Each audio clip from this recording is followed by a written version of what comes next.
morning. Welcome to the Morning Momentum this beautiful Tuesday. We are geared and ready to give you a comprehensive rundown of the top stories making the headlines on the papers. This is a daily compendium of local and international news, human interest stories, current affairs, and expert opinion.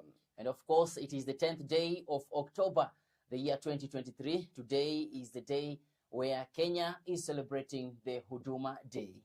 Well, let's take a look at the top stories on the papers. We start with the Standard newspaper, the elephant in the room. Ruto takes over sale of state properties.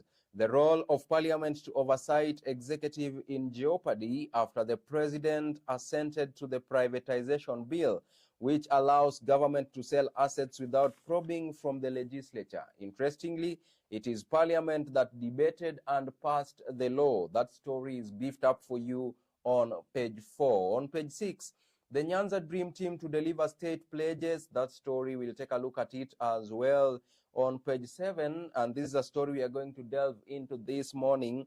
High Court puts brakes on Haiti mission. On Financial Standard, oil prices rise after Hamas attack on Israel. International news, U.S. sends warships to Middle East.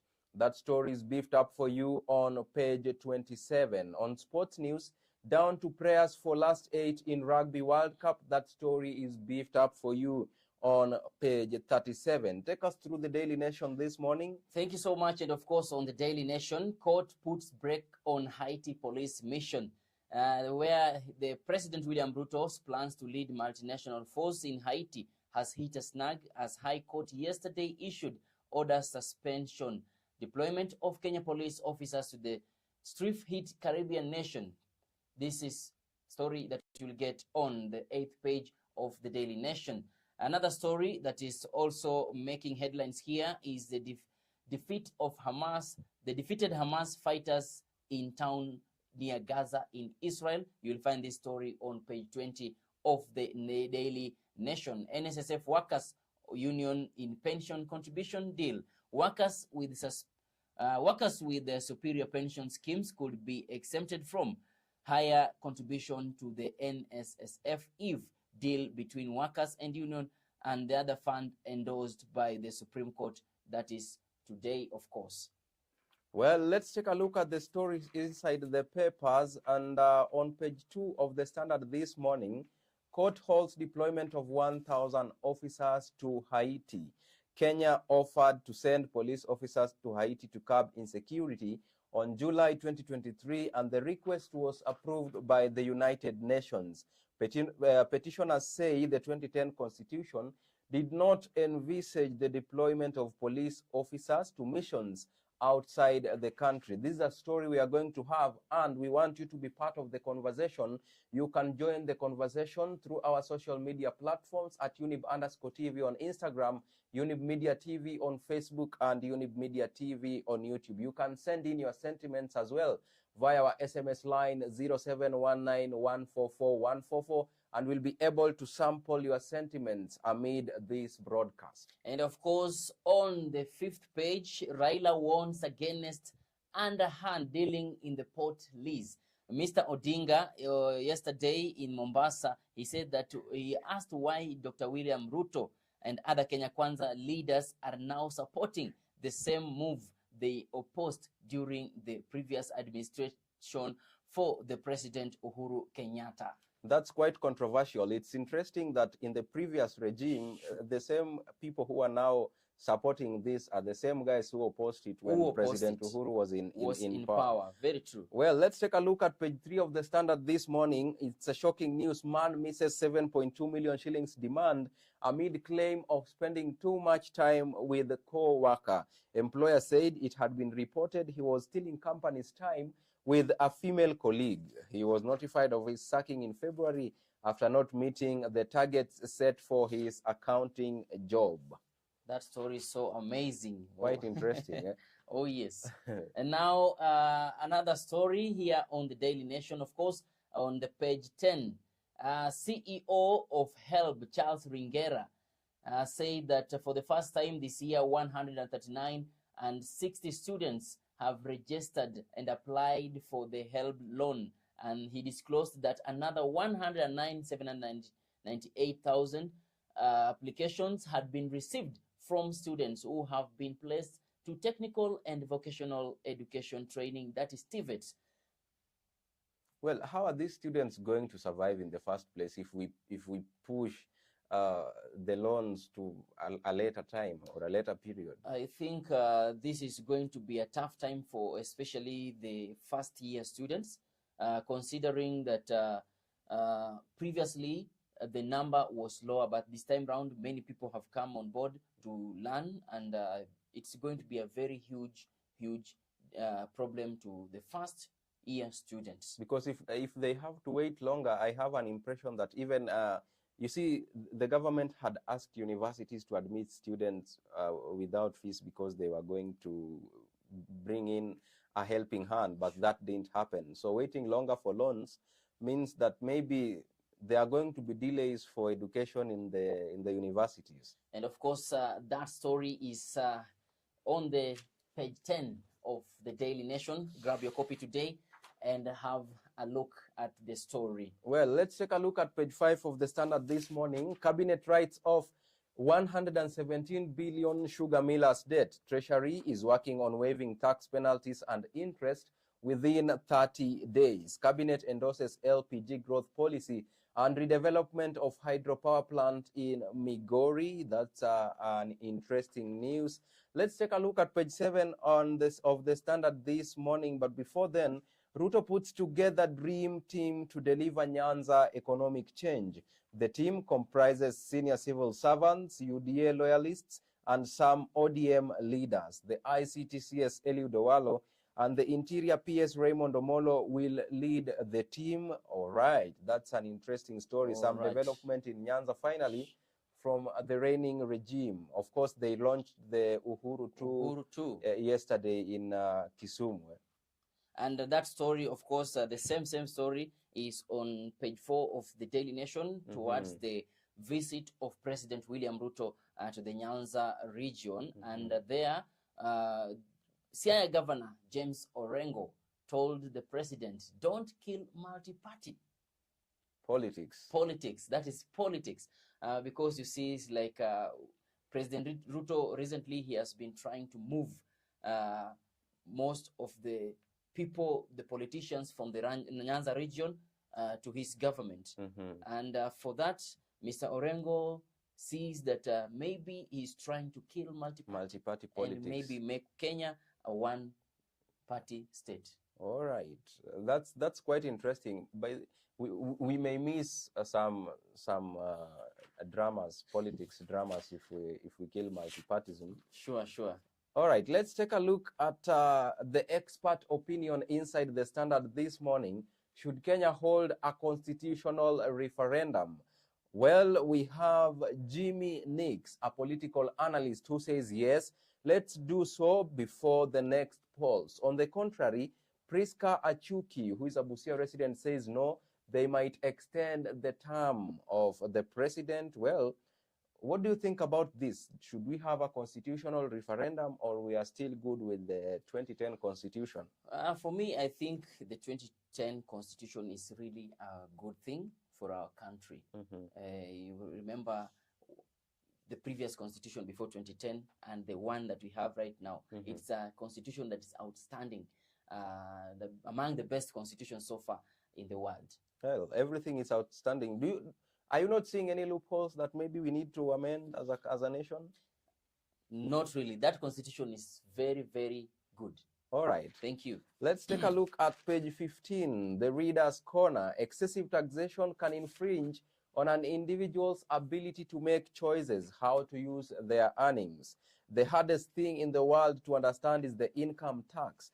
This quote by Albert Einstein emphasizes the complexity and challenge that most Kenyans are currently facing when it comes to understanding and navigating the intricacies of income tax. Well, that's a story you want to catch up with on page 15 of the Standard this morning. And on page 13 of the Standard, the Daily Nation, 1,500 Kenyans set for jobs in Lebanon in KNCCI deal. The first batch, of course, of Kenya migrant workers are set to leave for Lebanon soon as part of the employment deal between the Kenya National Charter and KNCCI and various agencies.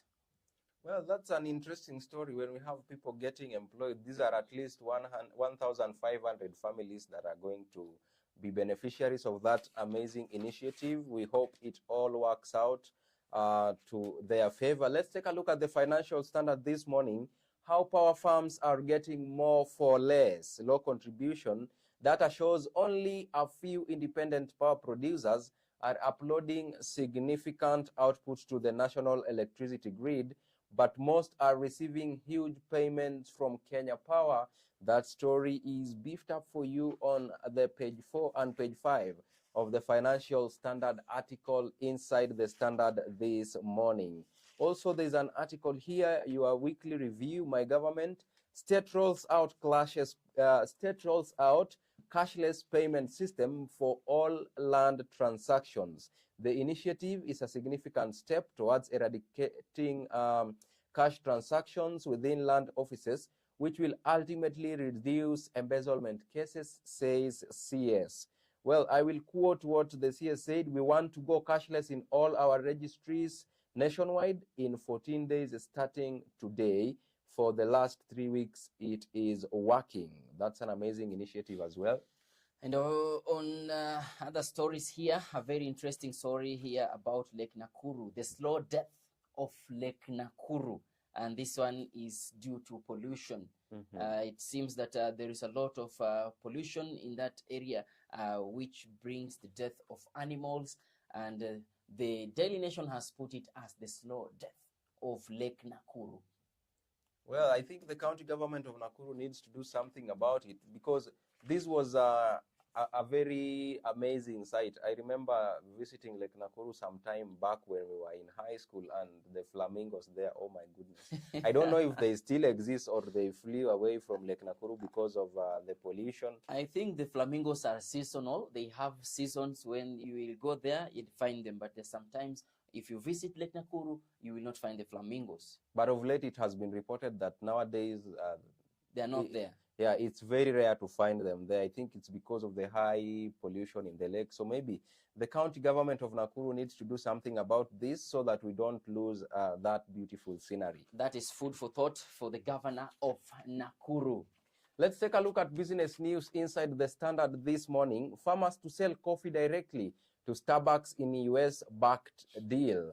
Gachagua says government will soon meet retailers officials to fine-tune the deal. More than 800,000 farmers and other 5 million Kenyans are employed by the industry. That story is beefed up for you on page 21. In numbers, 4.79 trillion is the Starbucks total revenues for the fiscal year ending in October 2022. That was a huge amount of money. I believe the coffee farmers benefited from this initiative. True. Yeah. All right, and then on the county news here on page 17 of the Daily Nation, Mandago faces audit queries during his term as governor. Now they have decided to audit his functionality as the governor of Uasin Gishu when he was the governor those days. Why is it that these cases only arise after someone has left office? Remember now, after the problems that came around on the students who were supposed to be taken away to Finland for higher education, such things are now bringing Mandago to audit. Oh my, that's quite interesting, the politics of our country. Today is the Huduma Day. Of course, that story is featured here on page 23. Let's think about public service as we mark Huduma Day. Public services can refer to any type of service available to the public in any given community and backed by the county or the national government. These services are funded in part or in full by the taxpayers' money. What do you have to say about the Huduma Day? The Huduma Day, previously it was Moi Day. Yeah. But now it is commemorated to make Kenyans remain in their culture. Well, on page 23, the Yes. Moi High School Kabarak has also drafted an article here specifically for Huduma Day. I think this is in line with the school being named after Moi, After Moi. and this day was also referred to as Moi Day Moi back in Day. the day before it was Renamed. changed. Yeah. So And then to the world now on page 20 of the Daily Nation. Israel army says defeated Hamas fighters in town. To this story, it is for the first time that many Israeli people were killed. More stories on page 20. Remember, Prime Minister Benjamin Netanyahu came on board and said that war had been declared. That was last week on Friday. Yeah. And he said the country Israel will win this war. All right. This is the same thing that was happening in, how do you call this country again? Lebanon, or which one? Not Lebanon. The one that everyone is referring to because of the bad economic state. Afghanistan. Or this Niger. Yeah, exactly, that one.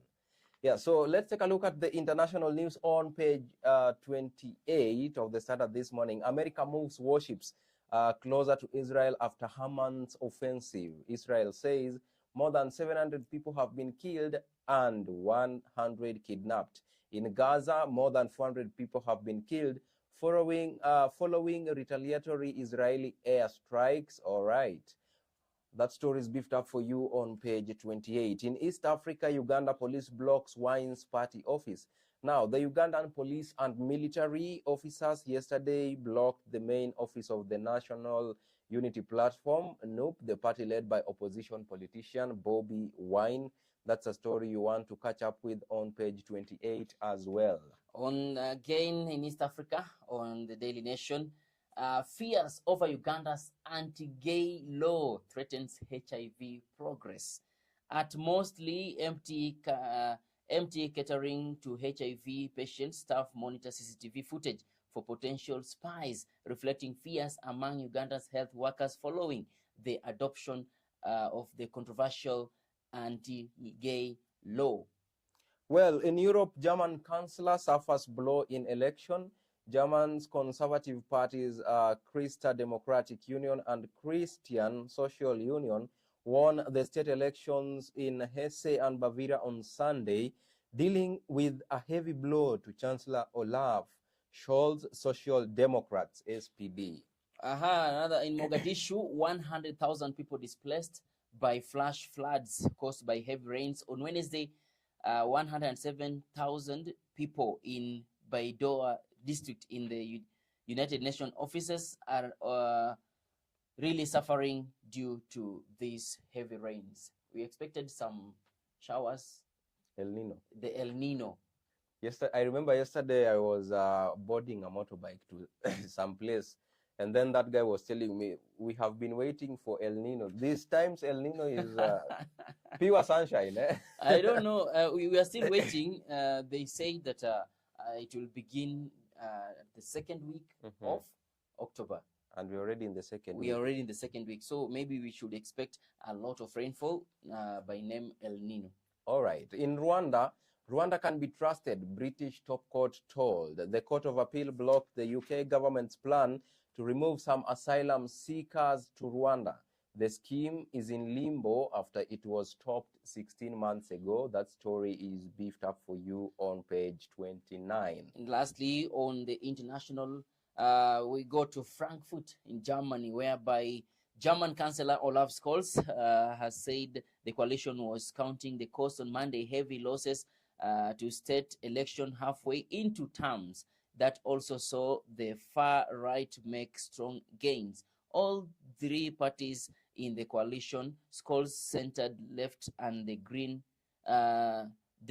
and the Liberal FDP, so supporting full Sunday in southern Bavaria and western Hesse, according to the poll projections. Well, take us through business news inside the Daily Nation, and then we take a look at sports news, and then we come back with the amazing conversation of the day. Wow, on the business news, of course, there's an amazing story here whereby a giant SACCO is now under probe over illegal SACCO business.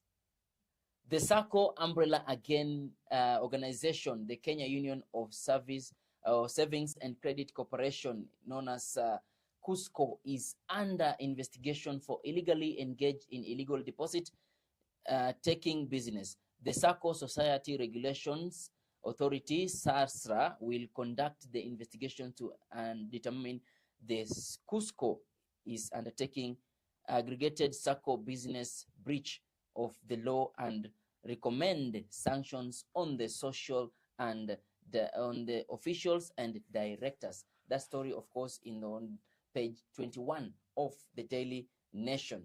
And then another story, Agency I-26 virtual way bridges. The Kenya National Highway Authorities, that is KENHA, is seeking to set up 26 virtual way bridges across the country to enhance the monitoring of loads to minimize road damages. Well, let's now shift gears to sports news, and we take a look at the sports news inside the Standard this morning. It's all down to prayers as Rugby World Cup now enters the last 8. Ireland have never previously been beyond the last 8 of a Rugby World Cup. Scotland suffer another early exit from a World Cup after failing to do so in 2011 and in 2019. On the Daily Nation Sports, the title-hungry Gunners fires loud warning shots. Arsenal are now really trying hard to maintain the first position of the Premier League. Mikel Arteta believes Arsenal have broken significant barrier in their bid to win the Premier League after Gabriel Martinelli's latest goal sealed the catastrophic 1-0 victory against Manchester City. That was on Sunday. Of course, Arteta said had lost their previous 12 league meetings with the City before Martinelli's 86th minute strike, deflecting off Nathan Ake to spark wild celebration at the Emirates Stadium. All right, let's take a look at page 38 of the Standard this morning. Coachless, shoeless but not hopeless, Kiptum, the man of the moment. History, determination, and bravery played a key role to his world marathon all-time mark. He's the only among the 7 men's world marathon record holders to assault the all-time mark outside Berlin. That's an interesting story. Of course, on the same sports, we have various leagues across the world lined up for you. The tables, the English Premier League, the German Bundesliga, the Spanish La Liga, Italia Serie A, and French Ligue 1. I can see here on the English Premier League, Tottenham Hotspurs are leading with 20 points. Arsenal is at the second position. Manchester City now taking the third position. Where's Manchester United? United are really having a lot of problems right now, but they're trying. Manchester United are now on the 11th position, just above Chelsea. Oh my. I hope Manchester United fans are doing good wherever they are. Well, let's take a look at the cover page of the Standard this morning. Bring on the next victim. Arsenal beat Manchester City in the Premier League for the first time since December 2015. Ghana's victory on Sunday moved them 2 points clear of defending champions. That story is beefed up for you on the cover page. I think that was a very big hit on Manchester City, considering that they are now claiming to retain their position as the league winners. On the last page of the Daily Nation, Supreme Court to decide on NSSF workers' pension deal. Workers with the superior pension schemes could be exempted from higher contributions to the National Social Security Fund if a deal between workers' union and funds endorsed by the Supreme Court, that is tomorrow, it will take place tomorrow. In the proposal for the settlement that is pending before the Apex Court, lawyer representing various parties are negotiating to bring the matters to a close. Well, with that story of the workers' pension, we take a quick break and then we are coming back with a heated discussion. The deployment of police to Haiti mission has been stopped by the High Court. What do you think about that initiative by the High Court? It's a conversation we are going to delve into in the other side of this broadcast. And as I said, we want you to be part of the conversation. The number to send in your sentiments is 0719144144. Of course, we'll be sampling those sentiments amid the broadcast as I had earlier promised. Don't go away. The best is yet to come.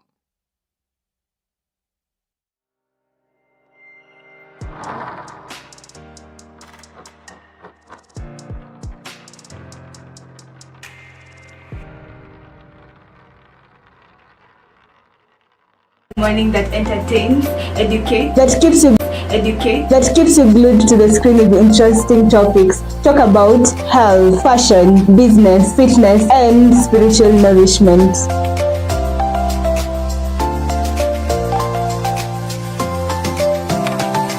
Whether you're enjoying your cup of coffee, tea, milk, amaka uji, Younib Breakfast Show is the place to be. Every Tuesday and Wednesday at 8:30 a.m. with me, Peninah Wachera, here on Younib TV.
Imagine waking up to a show every morning that entertains, educates, that keeps you glued to the screen with interesting topics. Talk about health, fashion, business, fitness, and spiritual nourishment.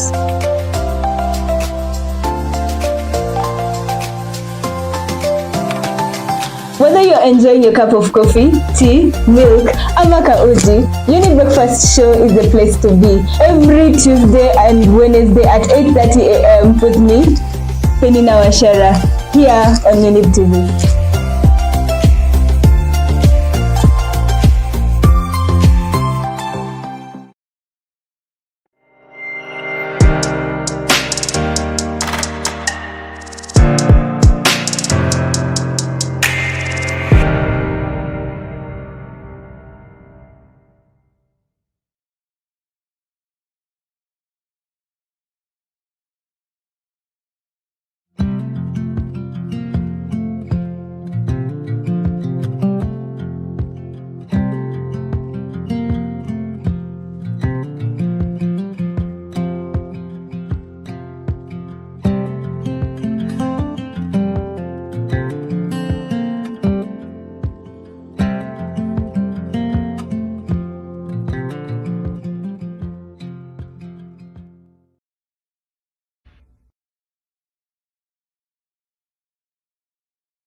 Welcome back to the morning momentum. You are still rolling with the host with the most. Alfonsoh is my name. And of course, my name is Hezron Asewe, for the first time hosting together with Alfonsoh on the morning momentum. How do you feel being on my show?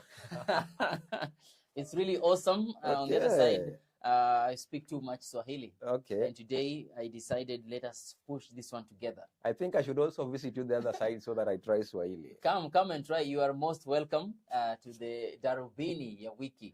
All right, let's delve into our discussion for the day. It's all about the High Court stopping the mission to deploy police to Haiti. Now, let's take a look at the government's perspective, the rationale behind the decision to send police to Haiti. To begin with, did Haiti ask for help? Haiti did not ask any help. That's what I think. Haiti has been going through a lot, especially in economy.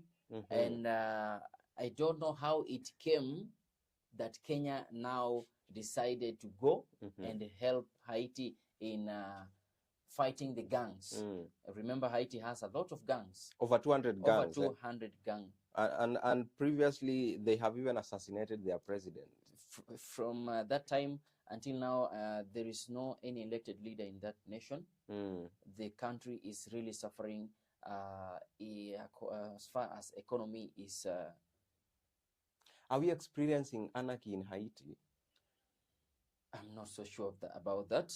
Because I believe maybe there is anarchy because that is state of lawlessness. Everything is happening just the way people want it to happen. That is true. There is nobody governing the country, and I'm wondering, do they have militia in their country? That one, it is. Remember, this country is really under no leader. The president was assassinated back in 2021. And now the entire economy, the prices of petroleum products have really hiked. The citizens are really suffering.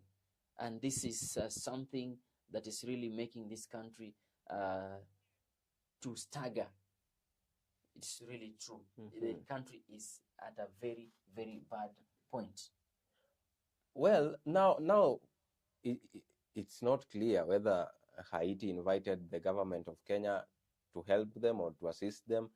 And of course, I saw it somewhere on the papers that President Ruto had a 30-minute call with the US president, who promised to fund the Kenyan government to go and assist Haiti.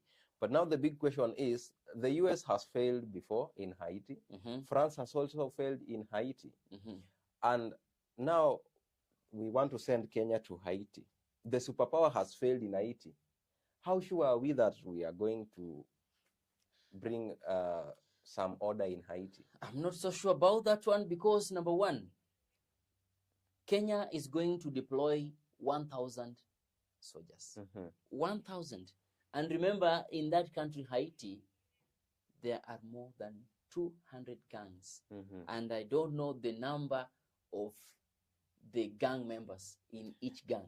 So it's really a tough thing. If you hear that now France got it as a problem, defeated even the superpower, the United States, I think it's 1,000 soldiers is really a very, very small number. That may mean that each gang is assigned to 5 police officers, and you are not even sure the number of people in one gang. Very true. So this is a big risk. It's a very big risk.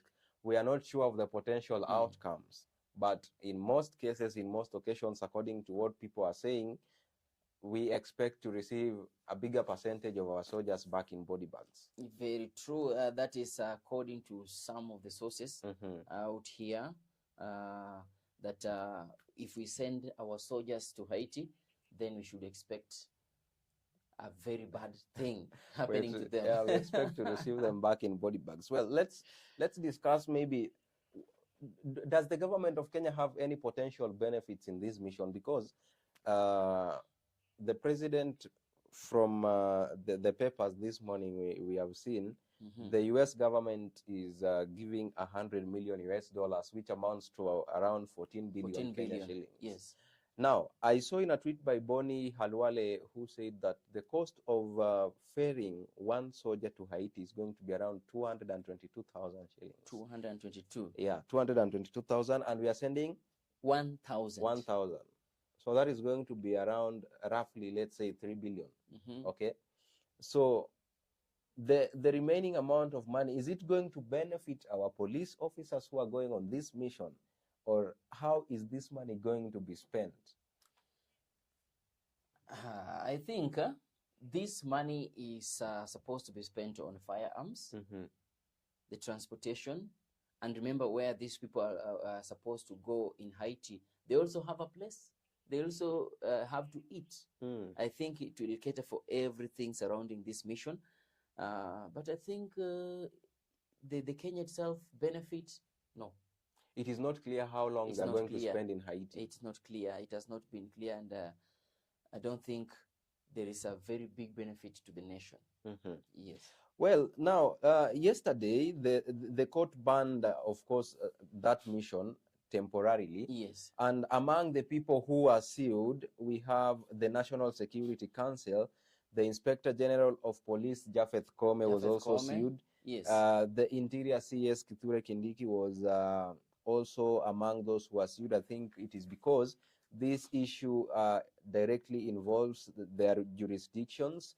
We have the National Assembly Speaker, Moses Wetangula, is also among those who are sued, the Attorney General, Justin Muturi, and of course, the Commander-in-Chief of the Armed Forces, the President himself, His Excellency William Ruto. Samoei Ruto.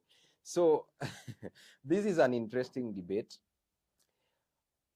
What are we going to expect, maybe, now that the court has shown some potential of stopping our police officers being deployed to Haiti? You know, now this case that was presented to the High Court, they have up to 26th of this month. Yes, they have up to 26th of this month, maybe to go and try again. But now, these people who are sued are the major people who are concerned, who will act to ensure that these soldiers are deployed, to Haiti. So if you see the president, the major and the key person in this, Inspector General, the Inspector General of Police, together with the Interior CS. So Ekuru Court and other members who presented the case yesterday this case was initially requested by and approved by the UN Security Council. Yeah, it was in the papers. That was back in July. Yes, back in July. It was approved by, maybe you can, maybe if you can find it here. Yes. Now, Kenya offered to send police officers to Haiti to curb insecurity on July 2023, and the request was even approved by the UN. By the UN Security Council. Yes, petitioners say the 2010 constitution did not envisage the deployment of police officers to missions outside the country. I think we'll take a look at the constitutional aspect of deployment of police before, maybe as we continue with the show.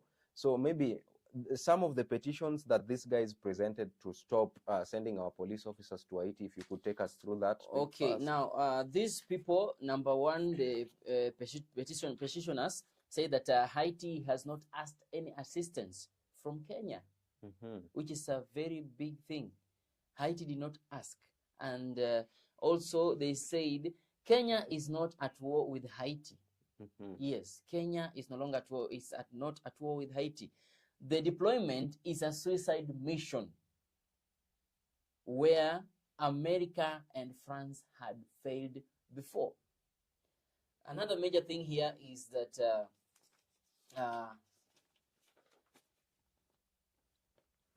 this America is really ready to fund Kenya, but they're not ready to deploy their police. Their own, to that country. And that is where the big question is, because America is the superpower. Yes. They have all the capabilities and all the necessary resources to bring order to Haiti. But they have failed But they before. have failed and only trying to make Kenya deploy their own.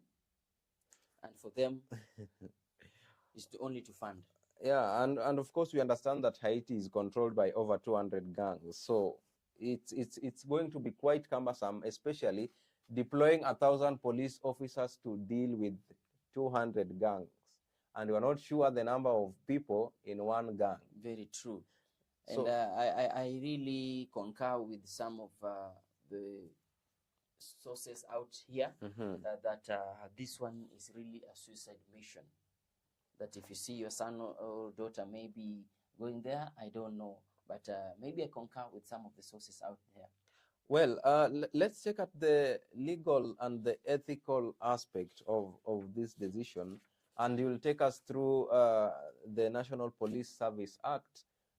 Under what circumstance should a police be deployed?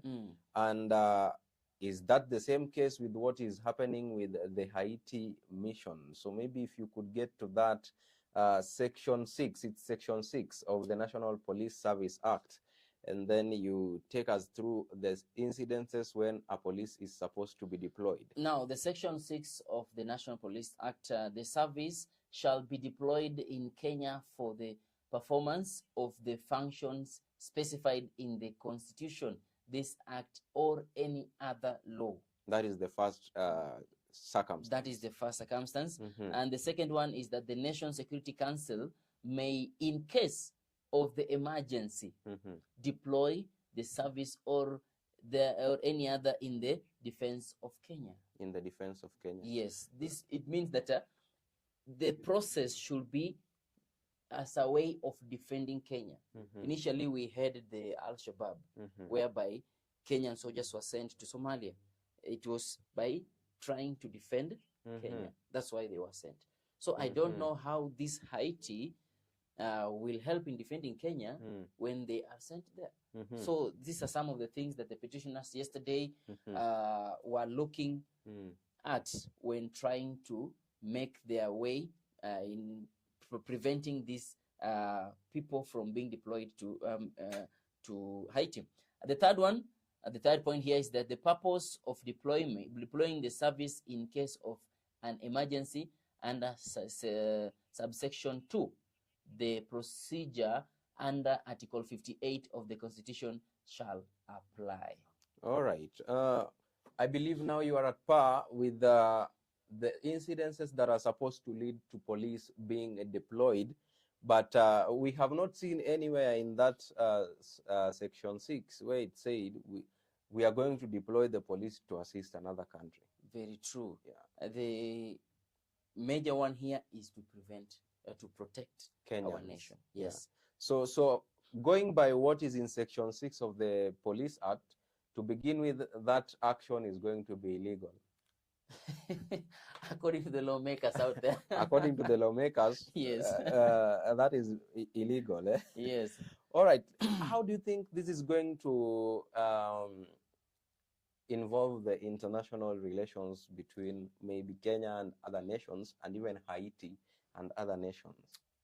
For me, I think it is going to destroy the good reputation of our nation to the other nations like Haiti now.